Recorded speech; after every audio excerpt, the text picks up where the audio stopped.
Hello.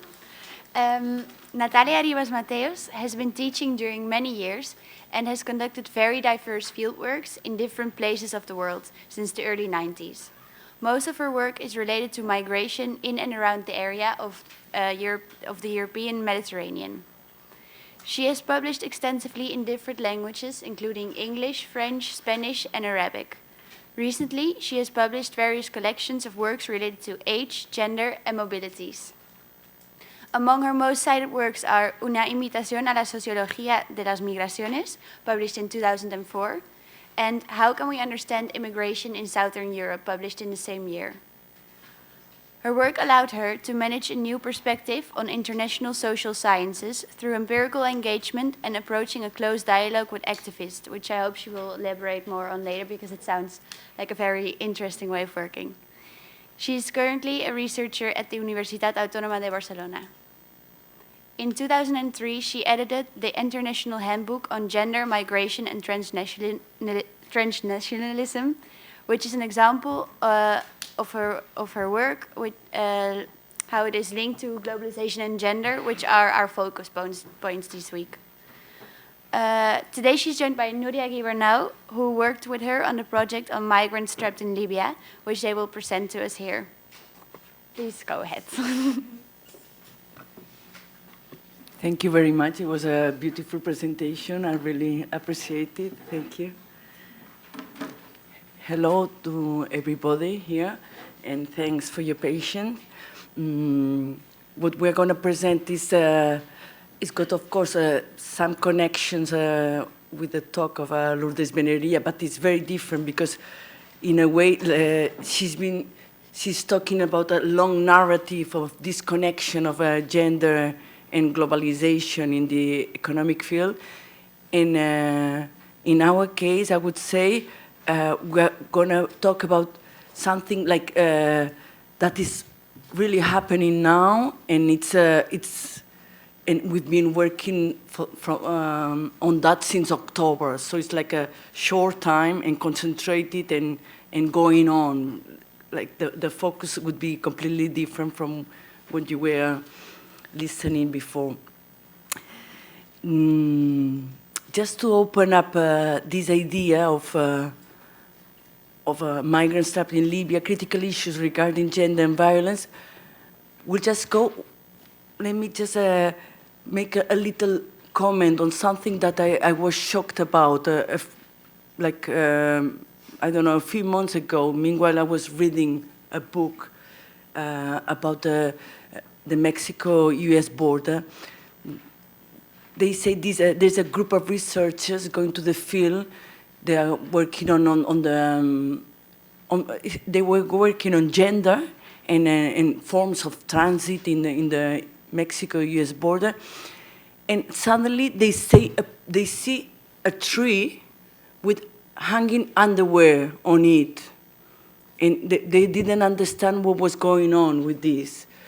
So just to very quickly said, that was a representation of that a rape session had been done in the desert, meanwhile crossing. So that's like there's a symbol people live after a rape in the desert when they're transiting. So that made me, it shocked me how these ideas, of transiting and gender and violence, connected gender and violence,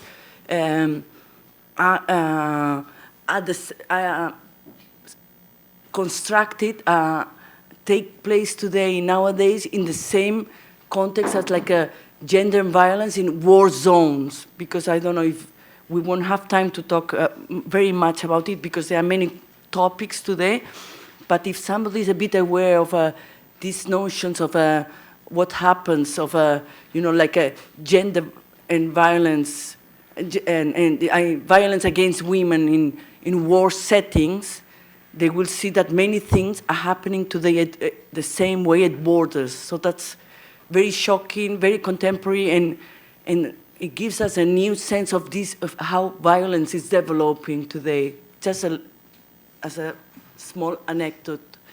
And first of all, Núria will present some material on she's prepared a presi, so she'll be doing like a preface of the talk, and then I will start on the talk, concentrating on the migrants trapped in Libya afterwards. Thank you. Yes, good evening. I just show you some graphics and statistics just to introduce you to the topic, and then Natalia will explain you in more detail. Okay, so these are some of the main actors that Natalia interviewed in the some of them are from Tunisia, such as SOS Méditerranée, some Terre d'Asile, and Chesby or UNOPS, and others from Sicily, like Open Arms or Sea-Watch. Just to introduce you to the conflict, as you can probably know, Libya is a messy state. It's like a boat with no captain, kind of, and it has no clear institutions. These are the main migratory routes. This is more clearly. Most of the migrants are from Sudan, Chad, and Niger. I don't know if you can see it. These are the characteristics. Yes, look. Niger is the top one, then Egypt, Chad, and Sudan. Most of the migrants are adults and men, 88%. And it's curious because there's like lots of unaccompanied minors, 35%. Okay. What else? Yes, this is the causes of death during the journey, just to let you know. Okay. The search and rescue zone occupies the whole Libyan coast in here. These are the main actors from the SAR zone, and these are the detention centers in Libya and in Egypt. The main detention centers in Egypt are criminal. Then in here, there's a video which explains a little bit, just to introduce the gender-based in the context of migration. I don't know, yes, here. I don't know if it works. Wait. It has sound.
This is an ad from UNCR. And these are the main contradictions of the investigation. The first one, despair political narrative with its actors, clash between humanitarian actors and securitization policies, and clash between human rights discourse and border enforcement.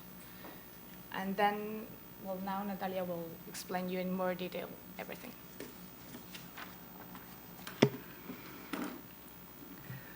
Okay, thank you.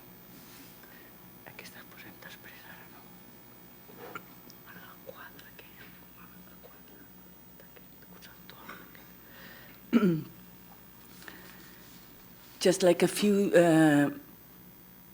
data, just to have an idea of the magnitude of the issue of the Libyan context, because I mean, maybe in this context, it's been like what Núria said on the video. That's like it was not localized in Libya. It's like a general, a general landscape of the issue. But what we're going to work today is like if you look in the case of Libya, everything, this is not rare cases. It's not, the magnitude of what is happening is really amazing. You wouldn't believe what is been happening now. So it's not isolated cases. We are talking about systematic gender and violence in general. Nearly 500,000 have made the crossing in the last 3 years, from 2007, that's written. Over 10,000 have died in the attempt. A further 500,000, maybe more, are currently stranded in Libya.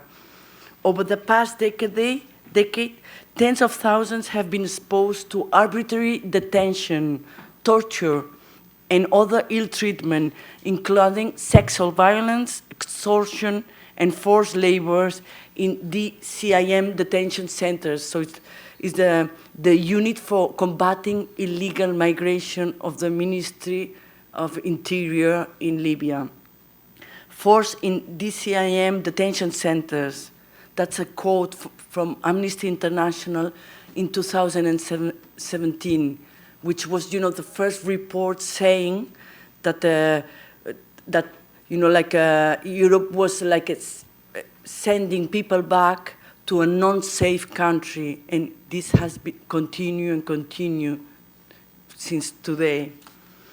Another quotations to show this magnitude. Armed groups across Libya, including those affiliated with the states, hold thousands of men, women, and children in prolonged arbitrary and unlawful detention, and subject them to torture and other human rights violations and abuses. Victims have little or no recourse to judicial remedy for reparations, while members of armed groups enjoy totally impunity. So that's to have a quick photo of what's happening and why the problem is the Mediterranean, but the problem is it's much wider, and the problem is inside Libya. So just to understand on this idea of the migrant trapped in Libya. In this introduction, first I would like to talk on this idea of this kind of a global scenario that we've been talking before, what I say on the complexity of the proliferation of spaces, border, and proliferation of actors in the time of globalization. One thing that has shocked me a lot about this research in Libya, or concerning Libya, is that the amount of actors that were implicated in this. So we're talking national actors, NGOs, different types of police, United Nations, European Union, just name it. All these actors, they are all involved, and local communities in what's happening in this area. And when I say this proliferation of the spaces, you cannot only think about certain detention centers, of course, in Libya. So the mapping, you have to understand it much further. So that's why when I went to do the field work in October and November, I couldn't go to Libya because of safety reasons, but I went to Tunisia and I went to Sicily instead. And how Sicily and Tunisia are part, like a part of this scenario of spaces. For example, Tunis, I went to Tunis capital to do all the interviews with the institution, the international actors, let's say. That's the part in Tunis capital. Why? Because, they are dealing with Libya as a remote management. It's a system of remote management. You don't manage a country from the proximity. For example, IOM is in, to give you a quick example, is in Tunis, in a neighborhood of Tunis. How many people are there working for IOM Libya in Tunis capital? You have 40 people working already on this. And if you think about the embassies, all these people, they are all dealing with Libya, but from this kind of a remote management system. So this idea of the proliferation of spaces was shown in Tunis capital. Is shown. Then I went to the south. It's shown in, there's a hot border there with between Tunis and Libya. Is the kind of it's like this border between the Mediterranean and the desert type of area, and that, of course, it's another an important connection of what's happening with Libya and the migrants. Migrants escaping from bad conditions, also in Tunis, and communities affected by the cross-border trade of gas or whatever, and petrol with Libya. So all these connections you have to have in mind in order to understand these complex mappings. So I talk about this proliferation of borders, proliferation of actors, the use of this remote management, which makes this fieldwork very complex. So you understand. I'll try to give you some clues today, but I mean, we could spend, hours and hours just to trying to make digest this complexity of what's happening there. Then, of course, we have to think about the complexity on the situation of Libya itself. And we are not going to go into detail because that would take a long time, but just to think that there's many types, there are 3 types of government in Libya, and the legal one, let's say, the representative one is backed up by the United Nations. So it's it's inside a mandate of the United Nations. So you can imagine the complexity there. There are many types of militias also fighting between them. It's a situation of war, even if they don't call it war like that. So that's where the migrants are detained and where migrants are returned or blocked from the Mediterranean Sea in Libya. So you can have it, you can imagine the degree of vulnerability of human rights abuses, all things that you can imagine. When I say all things you can imagine, just to make a quick comment, of course, before I went, and meanwhile I was traveling to before and after, I went and read thousands of reports, because you can find everything, you have everything in the internet.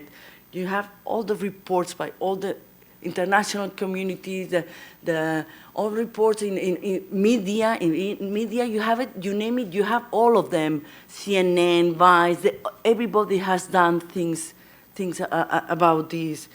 But, at the end, that proliferation of this data, of this research, where does it lead you at the end? It's a very complex thing to say. Anyway, talking about this complexity in Libya, I said the three different governments backed up politically with different groups. There's arms everywhere. It's very easy to have an arm now. After Gaddafi, also in Libya. So just tell you quickly what the situation is there. And of course, if you think who's the foreign actor there, the big foreign actor is Italy. in all dimensions. I mean, military, I mean, now with projects in the local communities, with, with dealing with all the, the resources, the energetic sources that Libya has, etc. So you can imagine also the complexity of the situation there in Libya. Then, second point, methodology. How did I think about this methodology? First, I tried to think about the idea of being trapped. What does it mean, this idea of trapped? This idea of trapped, because many, it was not us or me who started with this notion or adjective of trapped. Media reports, etc., they started using this, even other reports that are not only from media, they started to use this kind of idea of trap. So the idea of being blocked in mobility, and you can imagine in a global context what it means today to be blocked in this kind of mobility, being in a detention, inside a detention center. Also, I did check this idea of being trapped, which is used also socially as a, they use it a lot for excluded people, like they use this idea of trapped, not only for mobility, but socially trapped, meaning it's like the concept they use to describe the powerless. So the powerless having like a multiple ways of deprivations in your life, individual incapabilities, disinformation, education, etc. All these kind of, indicators that add of the common idea that we have of being poor. So that, I think, match it very well also to the characteristics of these people who are blocked, the people who want to be on the move, but they are blocked and detained inside this desire of mobility. Then I talk about inductive methods in this methodology, and also I talk about the media-driven question.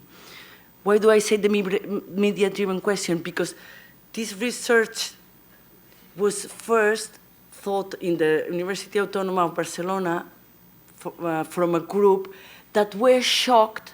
It was not me exactly, were other people. They were shocked by the 2017 video from CNN that they said, they describe the action, an action of auction in subasta in Spanish, an action of slaves in Libya. And that's when everybody got to know, more or less, generalized, got to know about what was happening in Libya. So they say, oh my God, in Libya they do have slaves today. So just down the road, they think they have slaves. But we have to be very careful about what this meant, because CNN were not the first. If you check, the chronology, there were many other people, Vice and other media, even there were Amnesty International reports, there were many other people that maybe they didn't talk about the slaves or whatever, like they said it more like mediatic in the CNN, but of course they said that this is not possible, that nobody is doing anything, and we are witnessing this situation of these people, being blocked there completely in human conditions, and look, all these, you name it, all these conditions of the detention that you think, no having enough food, no health care, etc., all the things you can imagine, they are there. And of course, you can imagine what it means, we'll detail a little bit more afterwards, of the conditions of detentions for the women also. So this idea that it was a media-driven fieldwork, so the spark became from this CNN, that was video, and that was very critical. Even I have interviews in Palermo from independent journalists that they say, but this is not really true, the way they did the video, it was mediatized this way, it only shows a part, like even they're critical about this video, and how they say we only react when hegemonized Western media, says something very, like very terrible about the human conditions, for example. So they also have this kind of a critical interpretation of how, we only react when it's, like a CNN or it's or one of these Western, they say, legitimized videos. And similar, if you want, they said there was other people that criticized about the, if you want, the gender and violence, the vision that many of the videos, millions of videos, millions of reports that we have show about this idea of women also and gender violence, because they say that normally they tend to, make a very dualistic vision of what's happening. Like it's very easy to say, like go into this kind of interpretation, like the poor woman victim and the bad, the nasty Arab Libyan. So it's difficult also to reinterpret or to re-explain this kind of images, because you have to be deeper into this dualism. Some people say about this kind of information.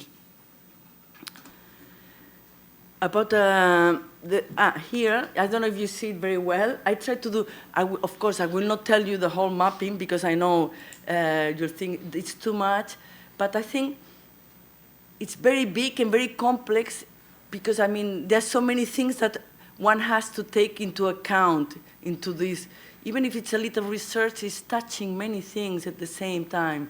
So then you see here I put, using the, in the mapping, using the codes that we had prepared for the Atlas T interpretation that Núria made. So this is, like the basis of the codes of the interviews in Sicily, and the interviews in Sicily, in the interviews in Tunisia, they were coping then with all these codifications through an Atlas T program that we, of course, we didn't bring the whole thing, but we have all these interviews with this. So that was a part of the methodology. Of course, I know you cannot read it well, and it's too many things at the same time, but at least even for the debate, one, for example, you can choose whatever you are more interested in. If we could talk about one of any of these points, no? So I put the methodology here. Then the axis of the research, space, border detentions, violence, conditions of violence. This is actors. You cannot imagine, and I just put it very simple. All the actors involved, like because you institutional actors, non-institutional actors. If you think about NGOs in the Mediterranean, all the NGOs that come also from other places and are acting in the Mediterranean, or by sectors. And here, that was more like the idea of the contradictions and the responses that we looked at through the whole analysis. Responses, why the responses? I mean, to find what can we do? That would be like a very simple question. What can we do? What can we say? What can we recommend to the international community in order to change this? So that's why in the methodology here I talk, there's a human rights approach. Of course, there's a concern of this, idea of being trapped and thinking about a methodology that will incorporate this human rights approach and, of course, a gender perspective that would cut across all the topics and the axes that we take in consideration into the research. When we think about this object of analysis, we think about, this looking at the detention, the migrants trapped in Libya, but of course, this object of analysis in the research, we think about like a wider picture, a wider landscape, and this wider landscape, for me, would be this Mediterranean model of migration, that there's a long duration of what's happening. We can think of since the conformation of what is called Fortress Europe, but this goes on and on and on and adds more complexities to this idea of Fortress Europe and Southern European migration model in a way. So that's, we are putting more bricks, let's say, to this kind of construction of the model of the Mediterranean migration model. So the first, it was, every time it gets more aggravated, let's say. For example, in Spain, we started in the case, for us, the moment in Spain was since 91. It was there was the first imposition of visa to Moroccans, because Moroccans before could come freely to Spain. So since then, everything has, if you think at the perspective from Europe, this goes on and on and on, and everything gets more aggravated. For example, the externalization of borders. Before, you see the borders here, there, Libya, Niger, Gambia. So like how, there's an irradiation from Europe externalizing borders towards the south. And that force of externalization is always tougher. So that's the moment we see in Libya, this kind of really tough moment of externalization policies in Libya. So in this Southern Europe, in this Mediterranean model, of course, we can go back more in time. It's not the moment to do that, but we have to remember, like certain moments and certain big changes, of course. The Arab Spring has made also changes in this Mediterranean model. After, if you see a little bit the chronology, it's after 2011, when we have it's the post-Arab Spring, we have many politics of emergency, we have the pushbacks in the Mediterranean, we have Lampedusa, the crisis, the so-called Mediterranean crisis, etc. So that's the aggravated scenario that we have today.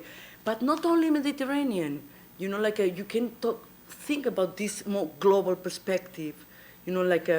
I always talk, and I will not go also in detail because it's a very long topic, of this idea of the encampment of the world. It's not my concept. It's another.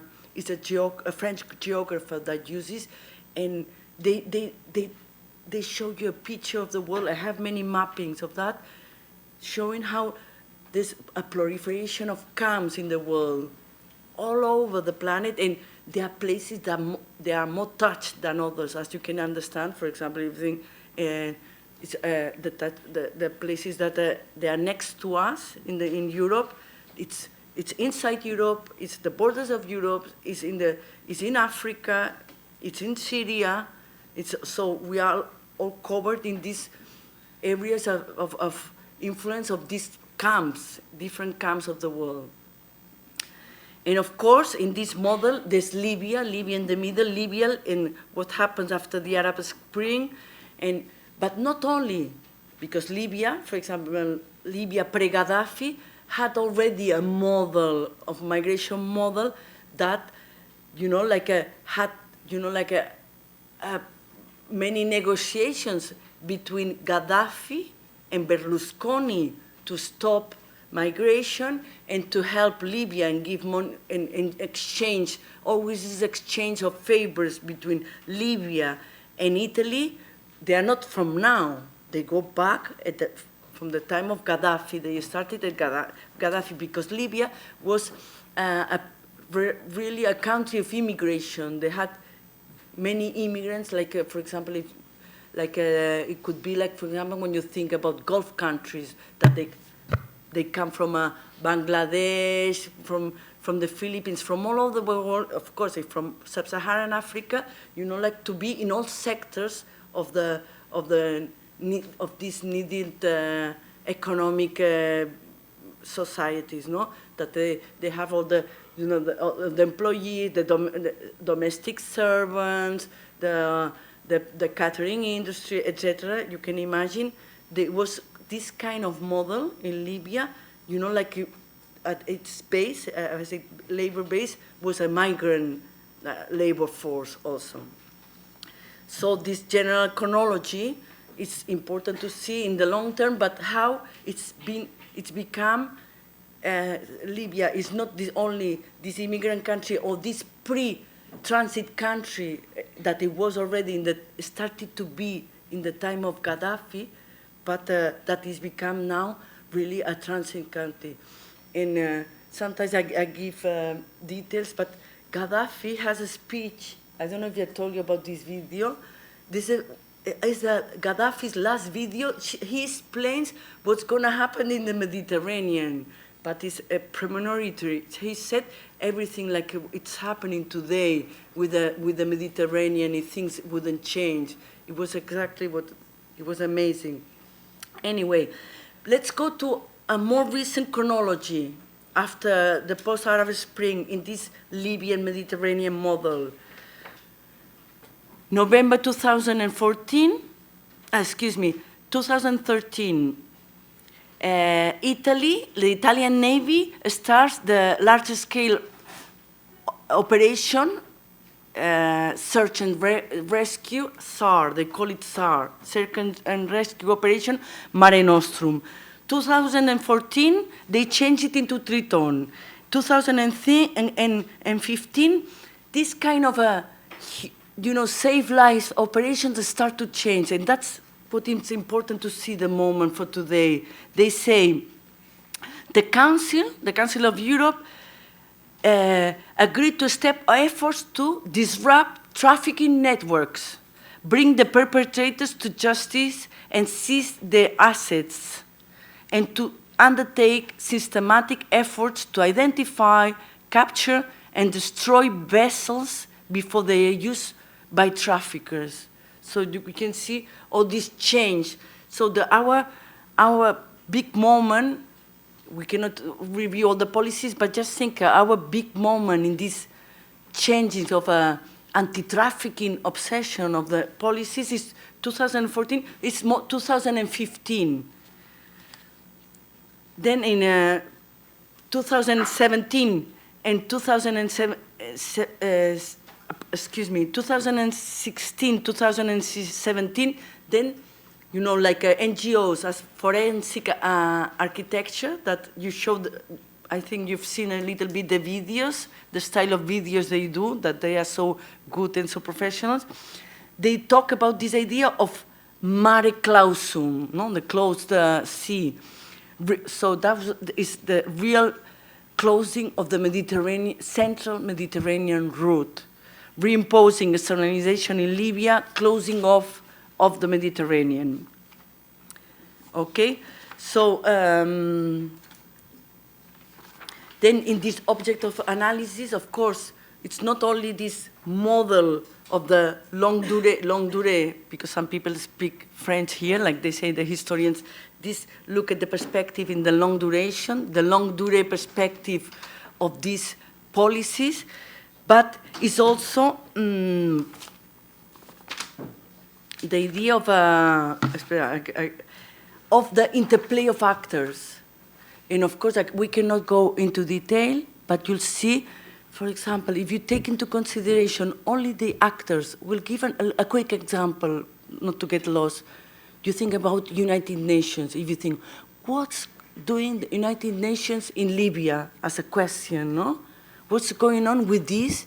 What's the role of United Nations in Libya? So you have on one side all this, United Nations backup government of Libya, because they are the tutors, no? Like they've done it in other countries also. It's not the only country, no? Like maybe they did in Iraq, etc. So they are the tutors, but at the same time they have many other agencies that are working at the same time, and many of them, as we said, they are working from the remote control based in a neighborhood in Tunis, capital, no? As they say. So then you have IOM, then you have UNICEF, then you have all these kind of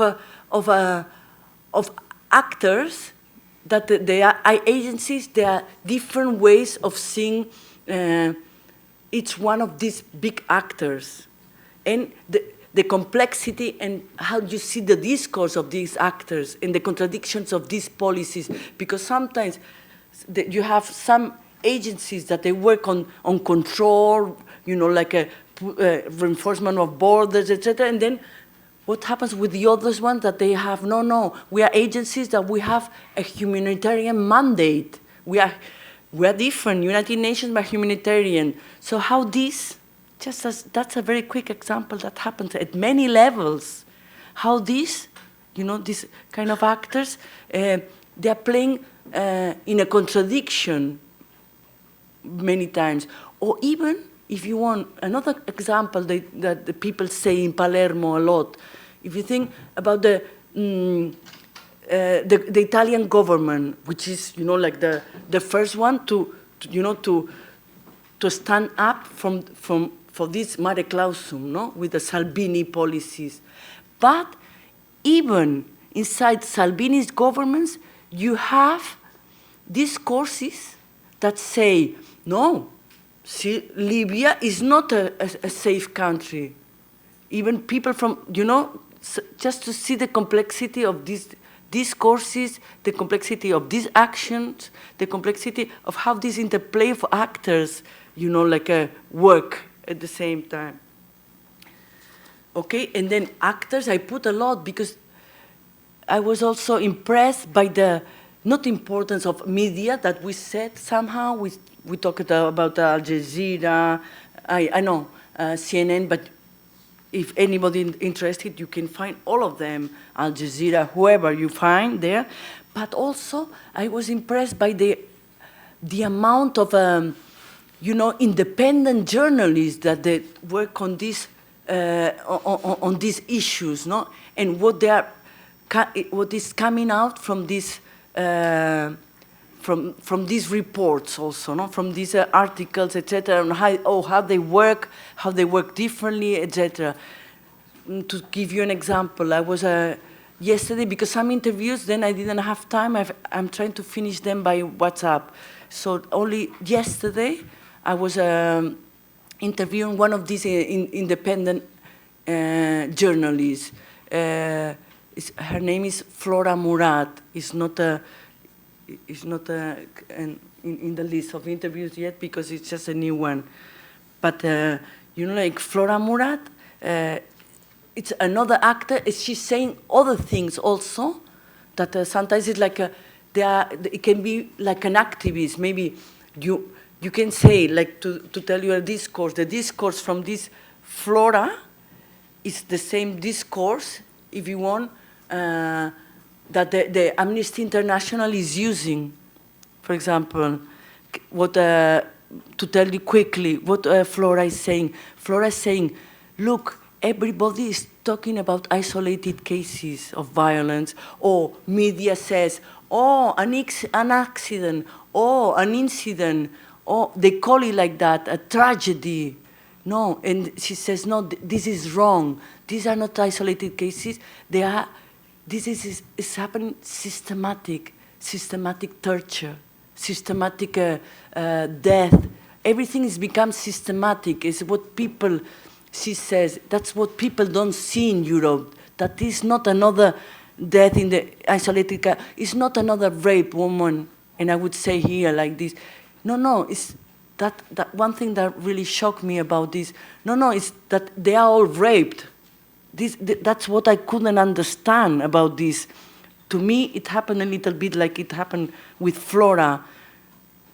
So when I talked to the women in the center of the Red Cross in Medellin, that they held there in migrant centers in the south of Tunisia.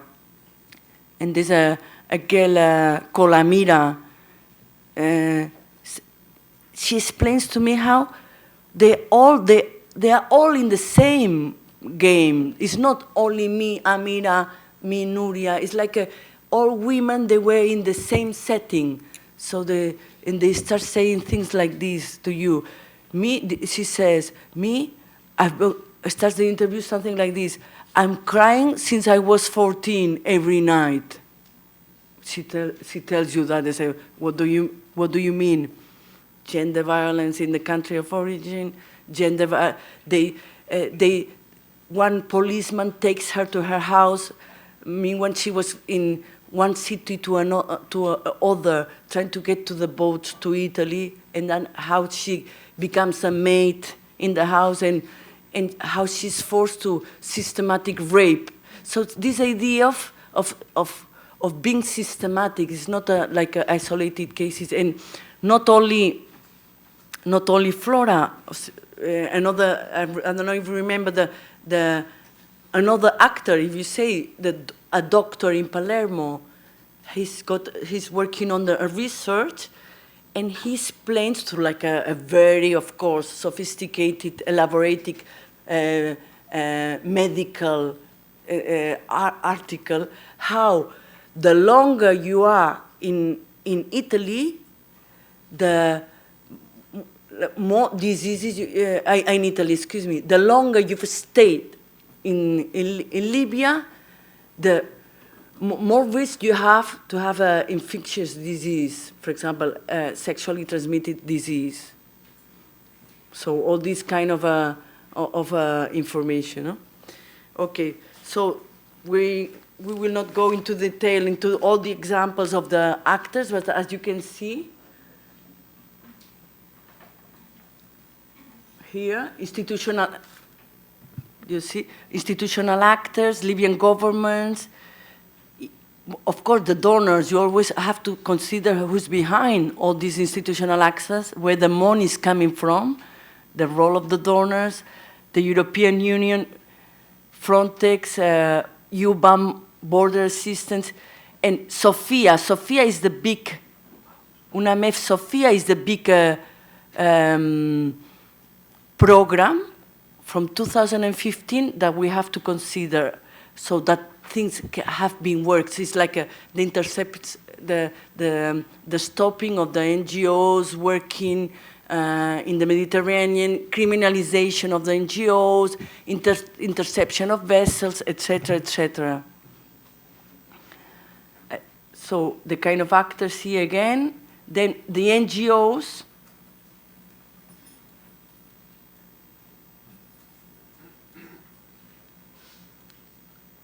Then, according if they do advocacy, they only act without advocacy. So all this, I think, is the complete view of the NGOs that they are working with advocacy.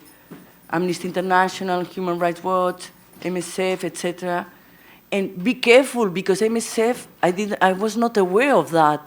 Not only we think about one actor, for example, you think MSF, which is one of the best, denouncing all the gender-based violence, be in Libya, be in the Mediterranean, be in Italy, etc., is the one that we can get more information about it as an NGO of the direct cases, and they work on the cases.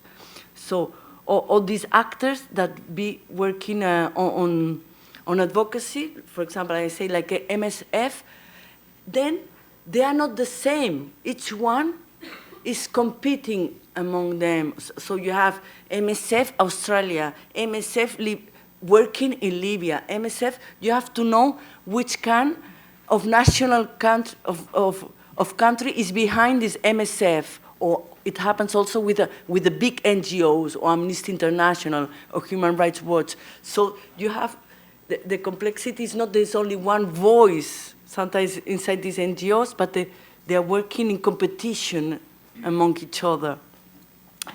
And like this, I think I would just leave the idea of the actors, the section of the actors.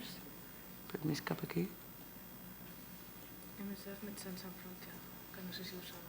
Yeah, you know MSF, no? The name, I think, it's quite well known, no? I think. Medicine Sans Frontières, which, be careful because sometimes I get confused. It's not borders without Doctors Without Borders, which it's another one. Okay, so then the idea was to highlight this, how they all work on the issue of migrants trapped in Libya, which reveals this idea of detention, what's happened with detention, and as I tell you, you have all the reports, being also European reports, not only NGOs, that there's a grave concern on the abuse of human rights in the whole country and detention of Libya. And wait, because the types of detention centers in Libya is not so easy either. In theory, to think it quickly, you think they are like there's like kind of agency of the Ministry of Interior, which is backed up also by these programs of the European Union. You understand? So the money is coming from there also. So, but then sometimes there are militias, and the militias, there are many types of militias in Libya, they're competing militias, so there are many types of militias there that they're dealing also with the centers. So not only this Ministry of Interior, it's mixed with, in every city changes also, because the political system there is like a city-states, like the power now is maintained in Libya. So you can imagine the problems in seeing who's dealing with these centers. And then, of course, in the centers, how they organize the centers, there are many types. There are some that they are like real prisons. Sometimes they call it only the detention centers, but they use this difference on how you put the migrants that they take from the street in this unity of combating illegal migration can be very variable. Can be you put them in prison, or you can put them in one of these centers.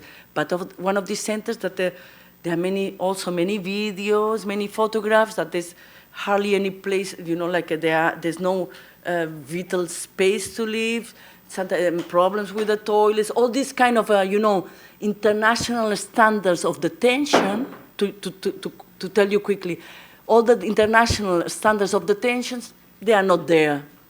You can imagine. If you think about women, of course, they are in another section. So you wonder why these women become pregnant when they go into the boats. If you think about, there's only one, and everybody says that the only possibility is the guards. And that's also, it's not, it's not legal in detention terms, because women have to have women guards. You cannot be detainee women and have male guards.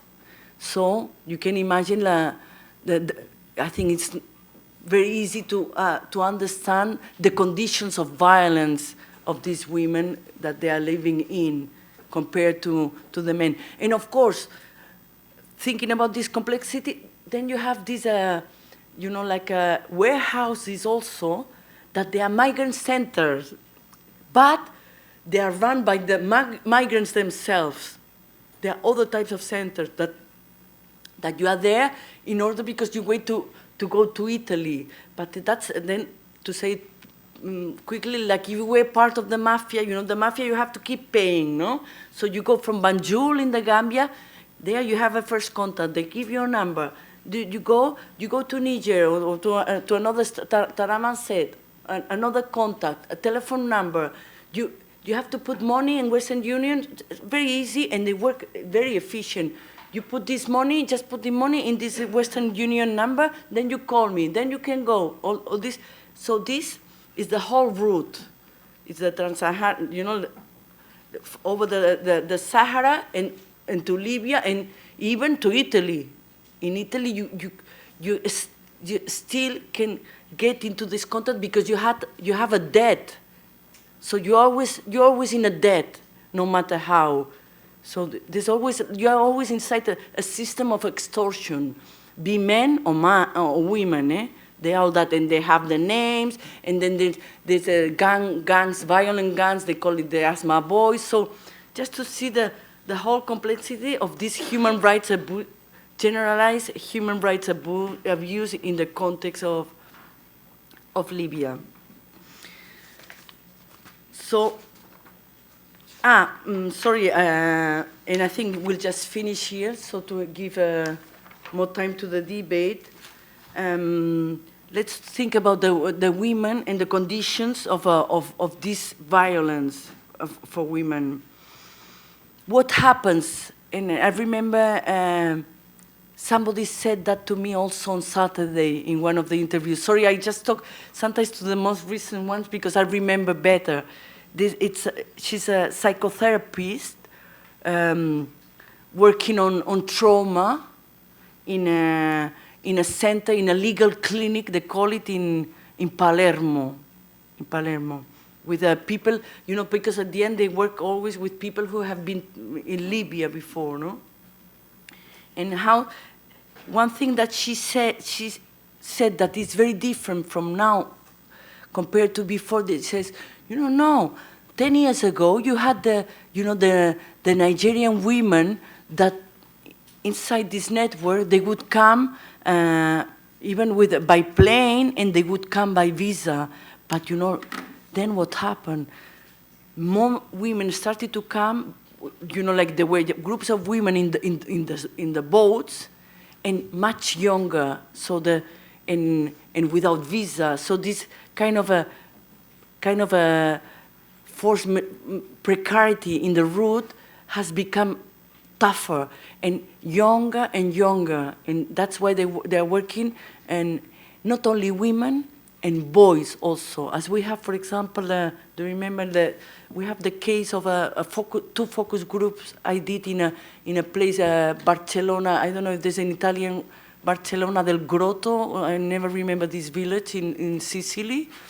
They have a small flat with 12 teenagers there. It's not like a mina, like the Spanish call it MENA centers, mina centers, minor centers. No, it's like an apartment, like you can have a community life. And I was there with them, and one big issue was the violence and the sexual abuse also of young boys. And some boys, for example, I had two groups, an Anglophone group and a Francophone group.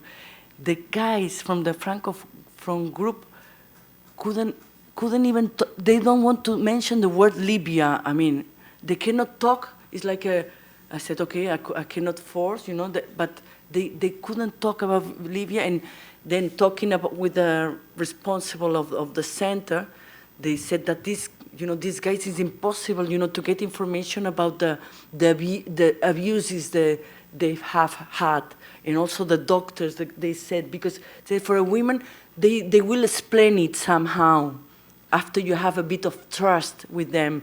Of course, they don't go out of the harbor and they say, I've been raped. No, people, that's not the case. You need to, to have a process to be with the people, no, to do it. But women, they will, relate the cases. But these men, when this code of masculinity that they have, it's impossible that they will relate about these kind of sexual abuses. So you see that many things are very hidden there.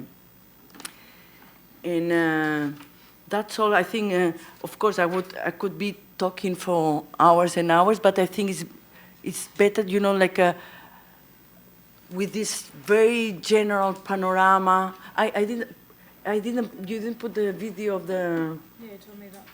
Perdona, no, que m'he oblidat mentre parlava, el vídeo del Forensic Architecture. No, sí, aquest, sí. El paro la veu? Sí, sense veu. I will finish, meanwhile we talk, I think I will finish with the video of Forensic Architecture, because that's what I said to Rosa, that we could comment something. And I will say something about this, and then I would finish with this idea of the gender violence against women, but coming out from this very wide and panoramic scenario that I tried to give you. And my question then would be very simple. So why, I don't understand, why if we are so aware, you know, like so sensitive and so, you know, like we express now such a solidarity with this gender-based violence, how come this kind of a so systematic, horrible, catastrophic, I don't know, call it, you call it as you like, gender-based violence, why we're not doing anything either as a women's groups? What can we do with this? That would be my question. What can be done like this? I don't understand. For example, this interview I had yesterday, Flora said, be careful. I don't know, I'm lost, she says, about what can be done. For example, people, yeah, you make a video, there are millions of videos. You see a video, and you see even videos, direct videos. So you can, people, you know, have a video of a direct shipwreck, and you see it, and we watch it. And now we are used to see direct death, direct violence and everything. And why, she says, why, I don't understand, I don't have the answer either, why we react less than we did in the past. Even we have the tools, we have the video, why the video X, because there are millions, remains as an you know, like they say, the Société de Spectacle, no? As a show. Why it stays in the stops in the show? Why there's no connection between the video and the action, or what? And she was saying, Flora, it's like people see everything from a balcony all the time, no? And of course, we can talk about many things about when we see war and everything, but why, for example, in this case in the Mediterranean, which is now with the situation in Libya, so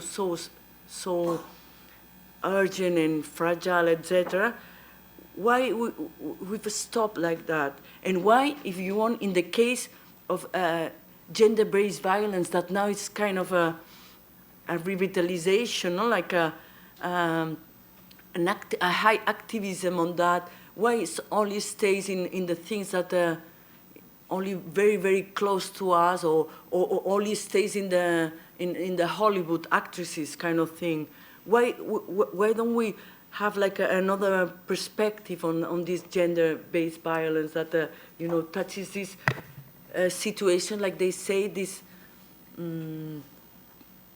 it's not me, many people say, many critical interviews say about this, that they make them no persona, no, to go to this idea of there are no identity. At the end, it's not the Jews, it's people. How come, you know, like this invisibilize these people on the move, poor people on the move don't matter, the violence that they are suffering today anymore. So it brings many questions of this kind of a humanity. How do we think about this humanity in this kind of context today? I think that's all. If I don't remember, well, I forgot a few things, but if I remember properly, that to leave it with a big question, because I'm sure with the actors, there were a lot to say, of course, about actors in the Mediterranean, but as you had time to see the video, I'm sure you had the possibility to think more, no, about what happened with these actors in the Mediterranean, and also what happens with some actors that they are more hidden. I don't know if anybody thought about these actors, like the Libyan Coast Guard. What happens to them? Why in the videos they show them like animals? But it's not normal that these people are seen only like this, you know, like I don't know if you saw the video of the Libyan Coast Guard throwing potatoes. Did you see that with the forensic architecture? Nobody saw throwing potatoes to the NGOs, or why they go. I don't know. It's with the Juventa, because there are so many cases of boats that sometimes I get mixed up. You know, there's one moment that they are on a boat, and well, there was many problems between the Libyans and Activa Pro Open Arms and the others. No, you see all the tensions through the video, etc. But then there's one moment, okay, that some of them die, and you see this is the direct death. You see them dying because they leave them there, because the ladder is not. The Libyans don't take the ladder close to him. All these little technical details that forensic architecture shows us. But at the end, you know, this one guy, African guy, very near the engine, the back engine of the Libyan boat. And of course, you cannot go quickly because you kill the guy if you start going, putting the engine and go quickly. So you have these Libyans doing that, and you have the Italian helicopter here. You have all the actors, as you can imagine, the Italian helicopter here. You have here maybe a French vessel, military vessel, I don't know, because there are always so many people around, so many actors around. And the Italian helicopters, who are the Italians, in theory, is the one that train the Libyan Coast Guards. They say, stop the engine, you are killing a man. And they go and they kill the man, and you have this kind of videos. You have a few, as you can imagine. That's all. Just a comment about this kind of videos, that forensic architecture is working on the side of the Mediterranean, because they do work on many other parts of the world, denouncing through images and technical knowledge. Thank you very much.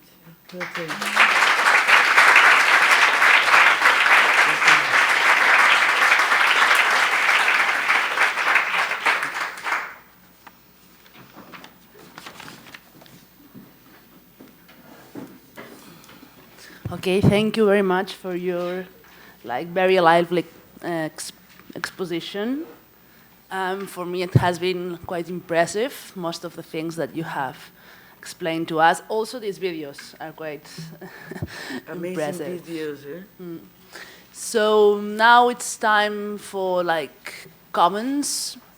You might ask a big question. I don't know if anybody has the answer, or maybe you just prefer make another kind of questions to our researchers. Any question?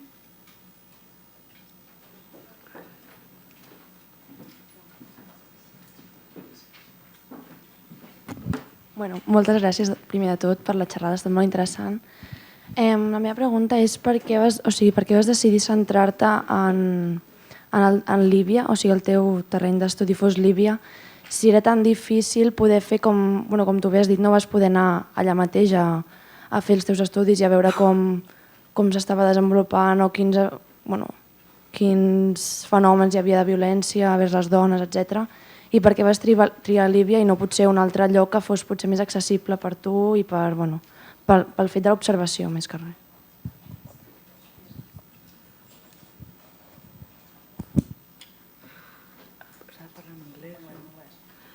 Okay, why did I choose Libya? Because the project didn't start with me, actually. It was, like these people in the Autónoma of Barcelona, they say, if you can do the field work of this project, and the project was Migrants trapped in Libya. And of course, I wanted to go to Libya. So even in the project, everything was planned that I would go to Libya. But then they told me, the main contact that I have in Palermo, it's been very important for me to do all the field work in Palermo.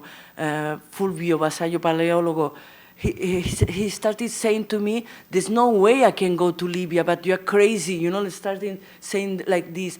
Then I then I start looking at the news and look, you know, and if somebody like him, who's an expert of what's happening in the Mediterranean, and they know, they have fresh news about what's happening in Libya directly, they tell you that there's no way, and then, so it was a kind of security reason. But of course, my idea was, if I wanted to see this, well, I don't know, to see the detention center, from the outside, see the situation of this detention center in Libya, the idea was to go there, of course.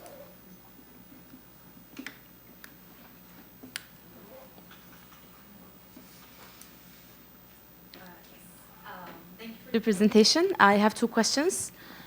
First is about the UN, because you talked about the sort of relation, but rather like competition between like NGOs or actors, you know, and the UN agencies tend to compete with one another on multiple levels, like especially for funding, but also for other things. And I'm just curious whether you have observed any like particular, like, you know, tension or different kinds of competition, like within UN agencies on the ground. So while you were talking to the actors, and if you did, like, what kind of things were there? And secondly, do you know what is the maximum detention time allowed legally in Libya, and whether it is actually respected? Like, yeah, thank you so much. Okay, if you think, for example, in United Nations agency that work directly with migration is really IOM, because UNHCR it doesn't really play a very important role, because they didn't recognize, I think, UNHCR until very recently. So, like, for the refugee status, is very difficult. And of course, if you think about refugees, they have not signed the convention declaration, so you are not protected at all there. So they only use the 7 nationalities. They only have a system. It's called the reference system. I don't know, identification reference system or something like that, of the 7 nationalities. In these 7 nationalities, that they look at the case. For example, Yemen is not there. So if you are Yemeni, anything can happen to you there, like in the conditions that Yemen is now. Syria, it is. And then if you think like a real role about IOM, it would be IOM, the important one. And because IOM is visiting some detention centers. But of course, there's been pressures like that, because, for example, United Nations has like many, agencies that work with human rights observation. So they all come and do the missions. And then, of course, when they do the missions, then it seems that they are more careful than IOM in regarding this protection of human rights missions. But if you think about the role of IOM, what they are doing, of course, I didn't have time to explain everything, is they call it the migration matrix. So they have all, and that you can find everything and update it every day through the webs and everything. All this displacement matrix system with the returnees and everything. And what they are doing now is the voluntary return programs. I don't know if you know about it, but there's a lot of criticism from agencies and from NGOs also about this. So it's even, I remember the interview of IOM, he was very careful, and he says that he wants to see the end of this research, so very careful that they know that if they are doing right observation of human rights. So there are, of course, there are always these complexities then in the field between them. And detention times, there, people you don't know anything. You don't have a clear paper. I mean, there's no notification. There's nothing. Nothing is regulated there. Nothing. People say all the time, and of course, Amnesty International and everything. There's no procedures. You don't know why you are there. You are not informed. Anything, you know. One thing, for example, I forgot to tell about the centers. Also, minors. Can you imagine, minors? Minors, only they leave them with the mother if I think they are 2 or something like this. But young boys, they put them with men, and what it is to try to find, fight for food. When there's no food, fight for blankets. You can imagine the context for teenagers and young boys there. No? So nothing is like regulated.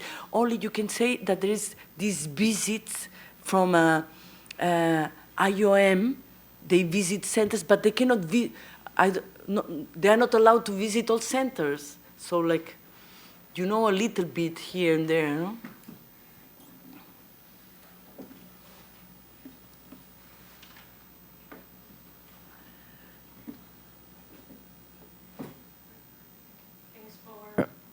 Hey, vale.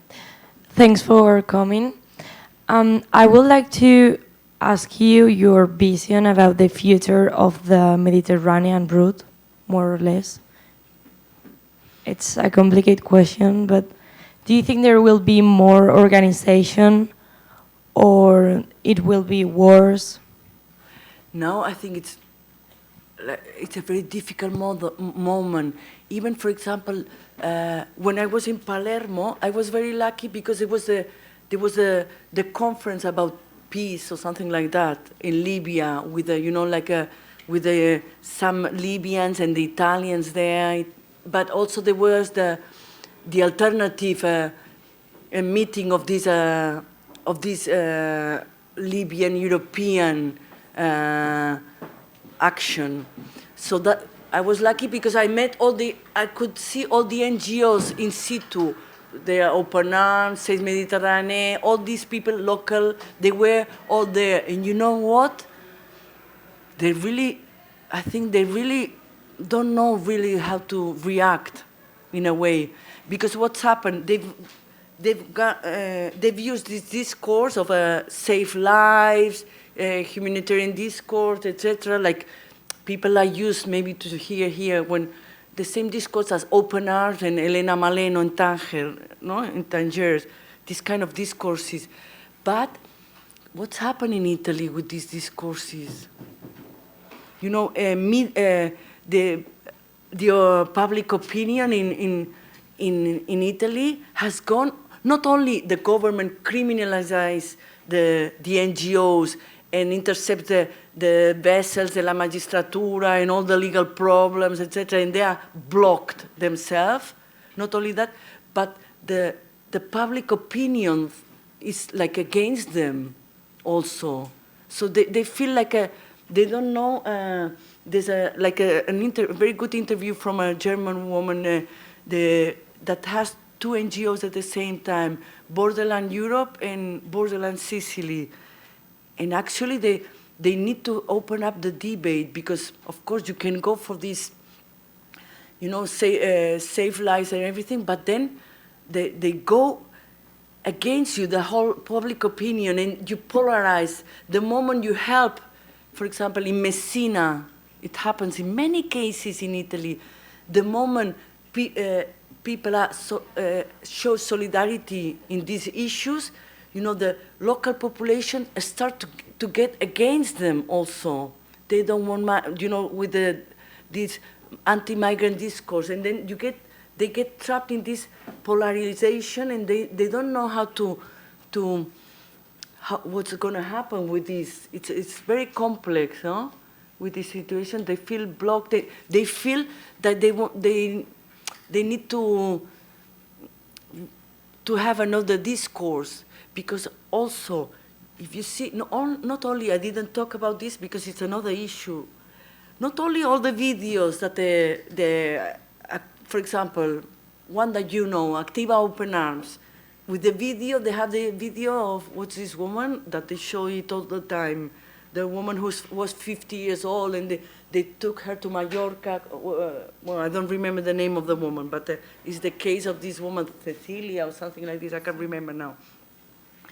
So then, once you have this on the web, at the same time, fake news and all this starts, and all these racist, comments, that the automatic comments on them. So there's one guy, for example, what's his name now? Well, it's sort of like not a real name. So you know what he does? He takes Marlon Brando or something like this. I can't remember now the name, but I want a fictitious name. So he takes the video of Open Arms, because this NGOs goes always the NGO and the media. That's the operation, their strategy, how they go. You always have to have a journalist on the boat, or these videos, always like as a way of denouncing.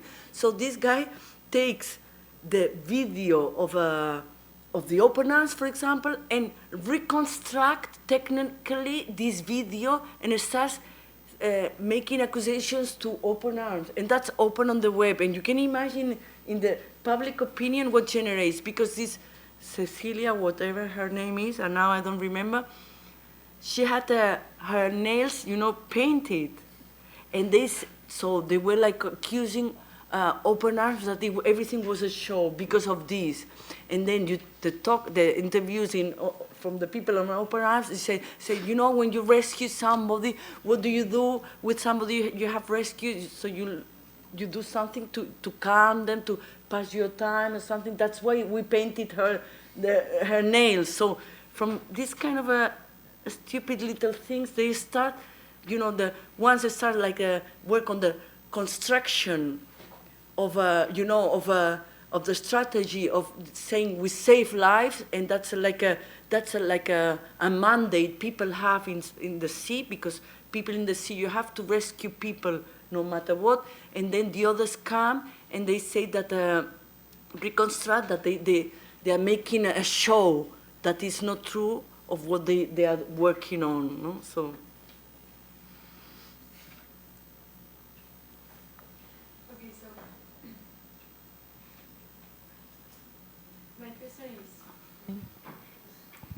From now on, what can we do? What can every of us do in order to improve this situation, or how can we collaborate with this problem? It's I started to think about a simple case, but and I told Núria, but actually I don't know how to deal with it. I have the direct contact with the Gambian woman who's in the migrant center, and now I'm talking to her a lot lately. I didn't tell you, because now in the center she's got Wi-Fi, and it's very free, and she sends me audios all the time and everything and like that. And me, I say, I try to say, I don't know what to do, because I try to, how to help her, I'm saying, try to talk to the director, because the director knows somebody from a geographer that I know, to see if things get better like that. But I mean, they are there in a center. She's herself with a baby. She's 1 year old. There's nothing she can do there. Like, the only thing, a solution that I thought the other day, because I said to her, but you write very well, I said to her, and you explain things very well, because she's very articulated in everything she says, no? And I said, what's your education exactly? And I started until I was 14, and then I had the accident. I won't tell you the story, the gender-based violence. Well, she says the accident, so she couldn't continue. But I wanted to, my idea was to study to become a doctor. So she was prepared. I said, what can I do? The only thing you can do is, I don't know, to see if you can find something online. I say, I like something free online that at least you can use your time doing something, not because they don't let her work there. Informally, just a little something, just to get some cash, because she doesn't have any cash. But they say in the center, because she's got a baby, that she cannot work. And it's not only for her, for all the women that have babies there, they don't let them work. So I don't know, for me, the idea would be more like a strategy, if you think about gender-based violence, a strategy from from NGOs here, for example, in Catalonia, that work with gender-based violence issues. I don't know exactly that. That was a bit my question to you, no? What can we do with that? I don't know.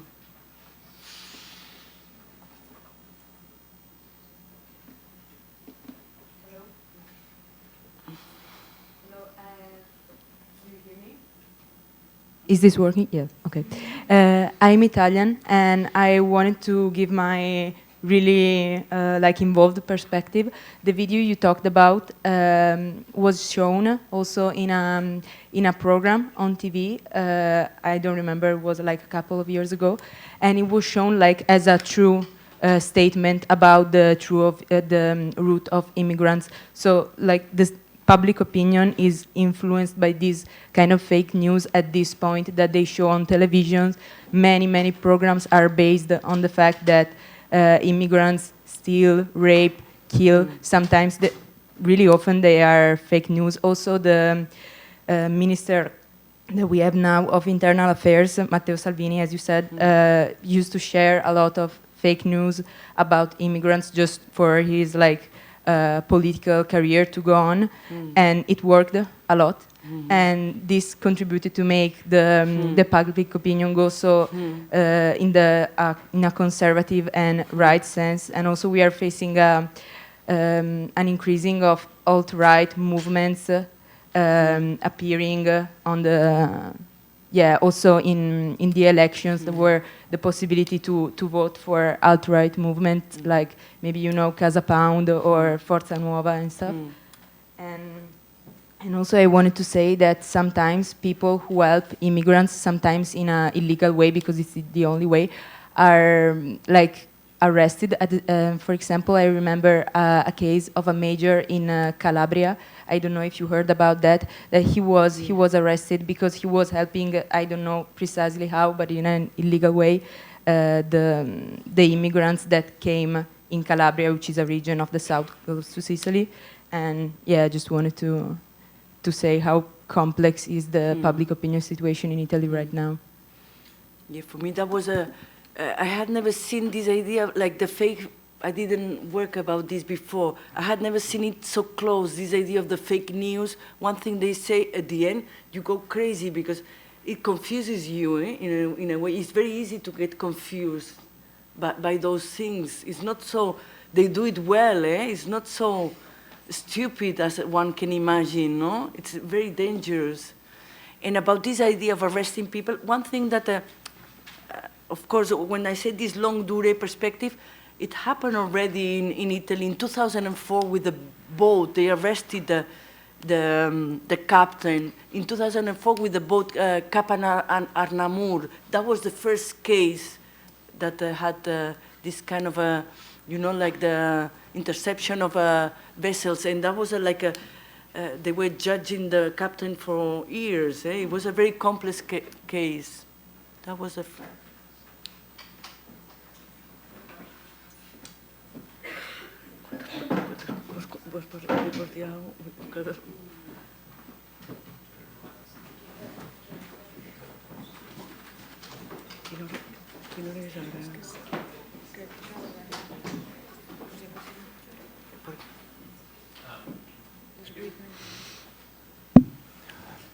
You said that the human rights violations are systematic. If you say that, do you just mean systematic as in widespread, or are they part of a political strategy? Are they used in an instrumental way by certain political actors to further whatever goals they may have?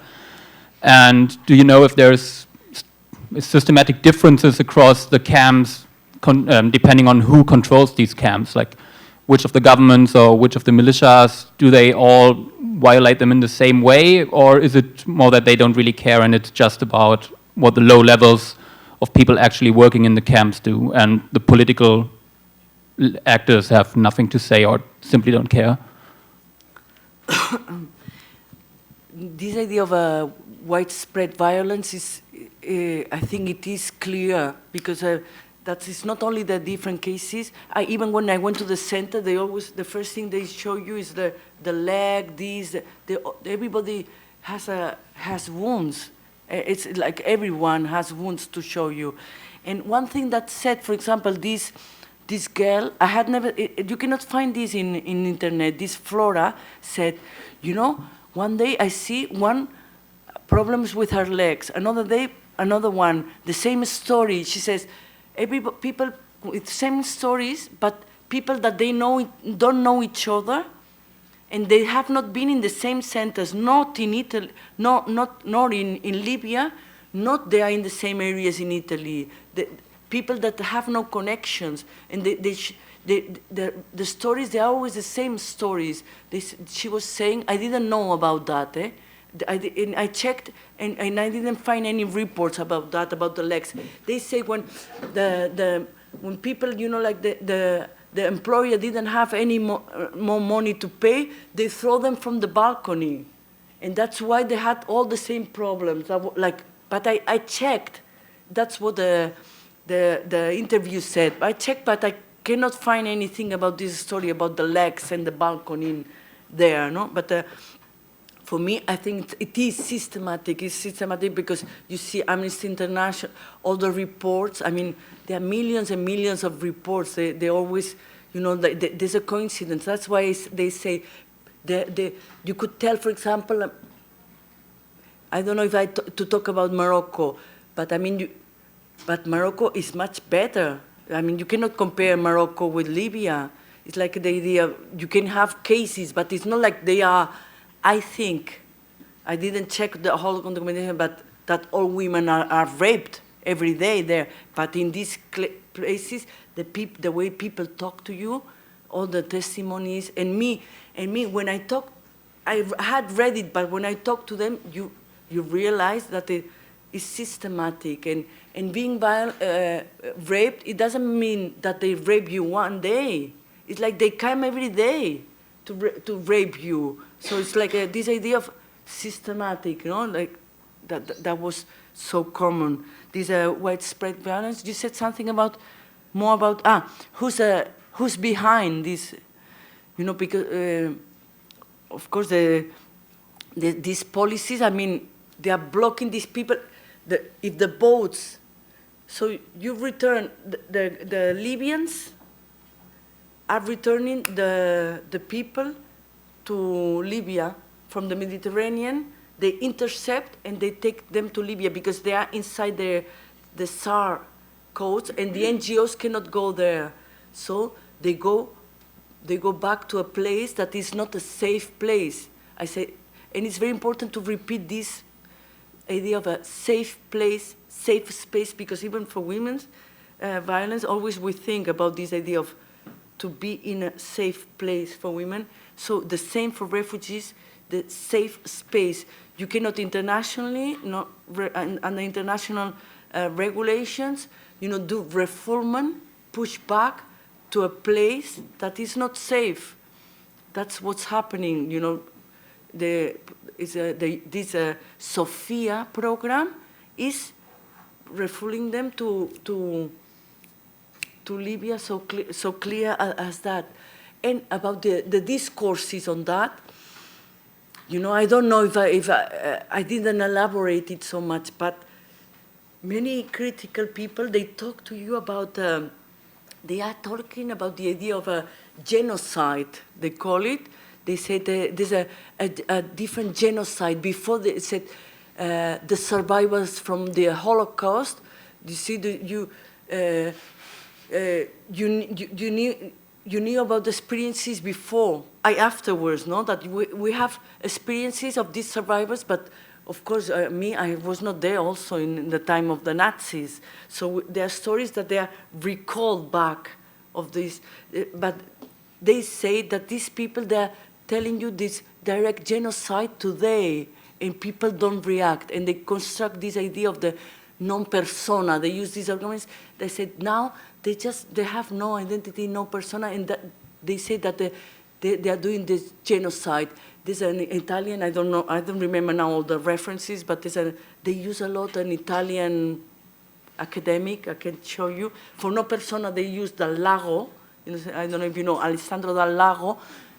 But for this, the idea of genocide, they call it about genocide of migrants. They are constructing this idea because it's just like this is systematic killing. This is systematic killing, they say, because, not only because you die in the Mediterranean, because in the centers, they say in the interviews, this person, I never saw him again. One day, he was not there. He was they work on this idea of desaparecidos also.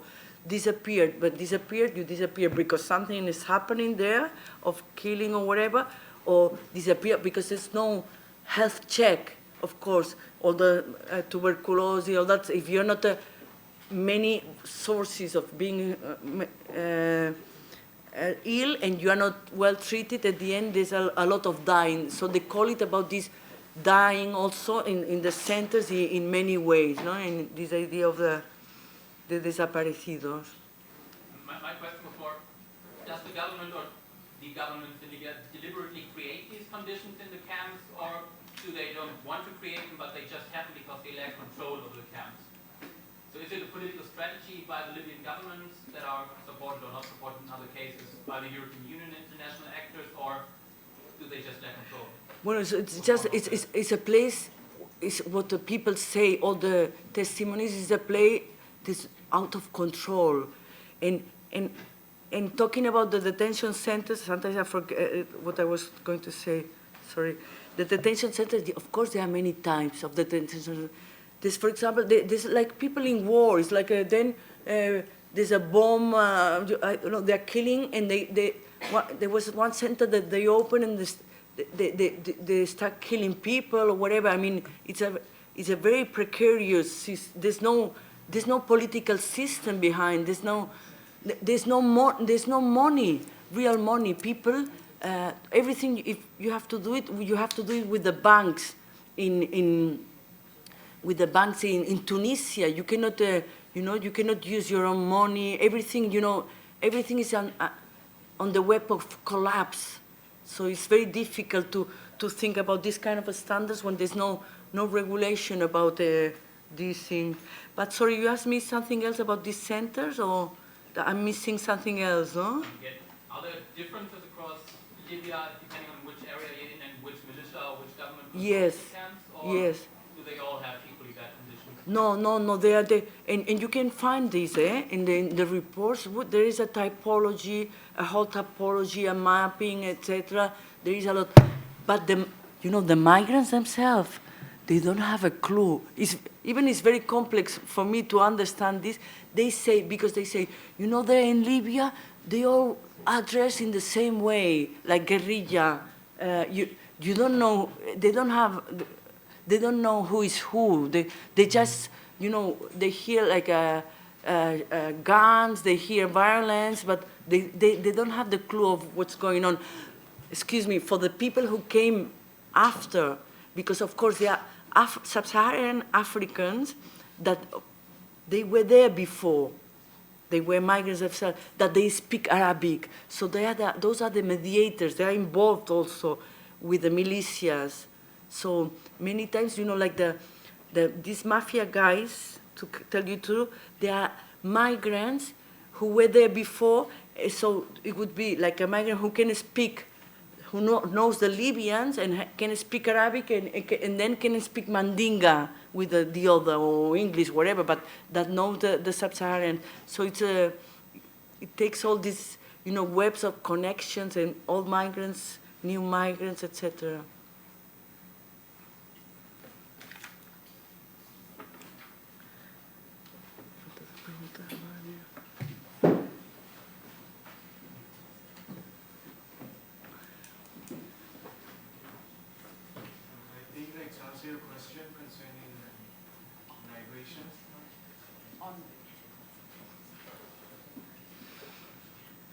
To answer the question concerning migration and like the effects, I think there's a mistranslation.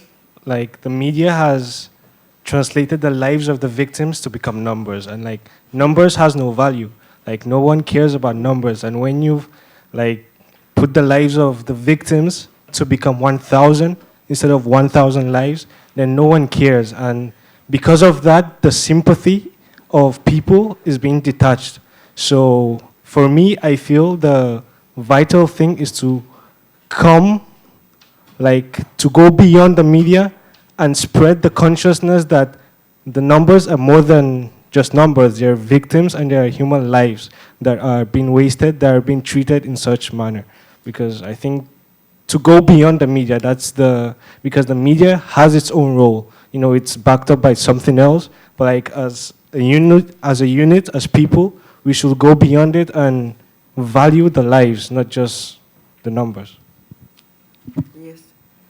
Yeah, they say this idea of the cosification, no? This discourse interpretation, they say the non-persona, they use this word also, they say, no, the migrant, they don't show them like it's not like la mercancía, because before, no, it's not even that, they say, no, it's just a thing, or a cosification that it doesn't matter, no? A cosification to be eliminated, no? Like that's why they say this idea of destruction.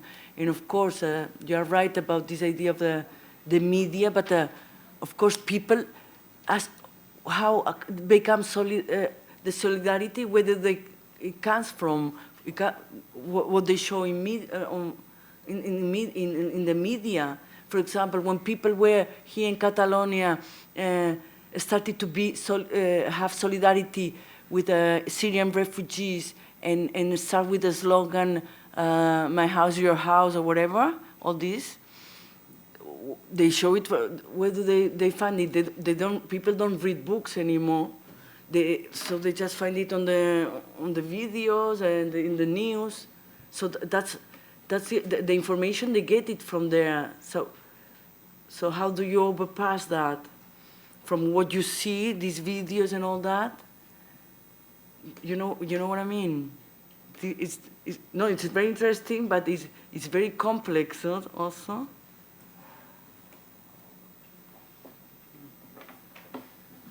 Okay, I think that we don't have a real answer for all these things, but at least we know a little bit more about what's going on in Libya. Thank you very much. Thank you very much all to be here.